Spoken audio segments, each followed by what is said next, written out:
Emily Gilbertson with the Arkansas Crisis Center in Springdale says if people treated mental health like they do physical health, not near as many people would die by suicide. I'd reached a point in my life where I didn't know what to do. This was his breaking point, living with post-traumatic stress disorder. I couldn't juggle all the balls at once. This man, who we'll call Richard, says he's an average Joe with everyday struggles. And just thought, no, I can get over this. I can handle this. I'm a tough guy.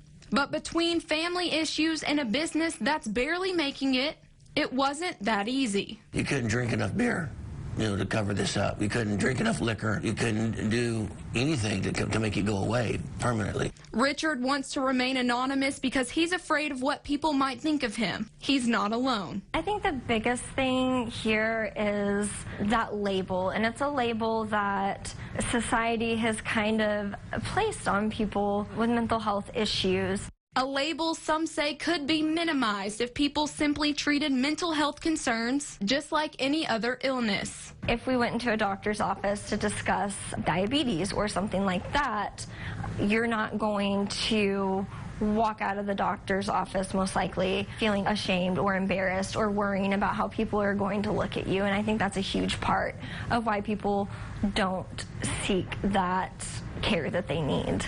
Emily Gilbertson with the Arkansas Crisis Center says if society could shift its view to think this way, suicide wouldn't be the 10th leading cause of death here in Arkansas.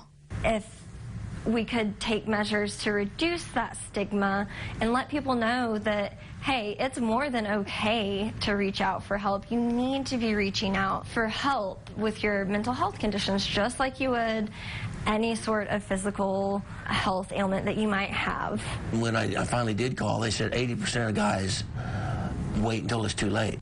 According to the National Alliance on Mental Illness, this is a common feeling, being scared of society's reaction.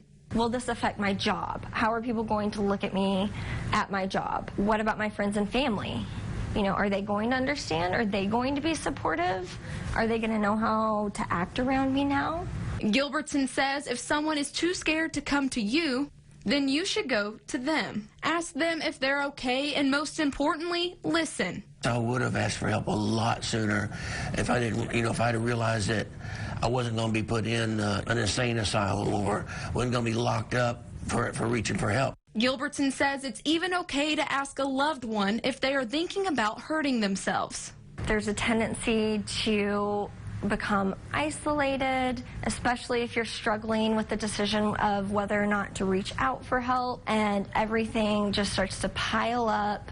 And at that point, when you don't feel like you have any other options, oftentimes that's where suicide comes into play. It's a societal shift she hopes will improve the next generation. In fact, earlier this year, Florida passed a law requiring mental health classes in public schools.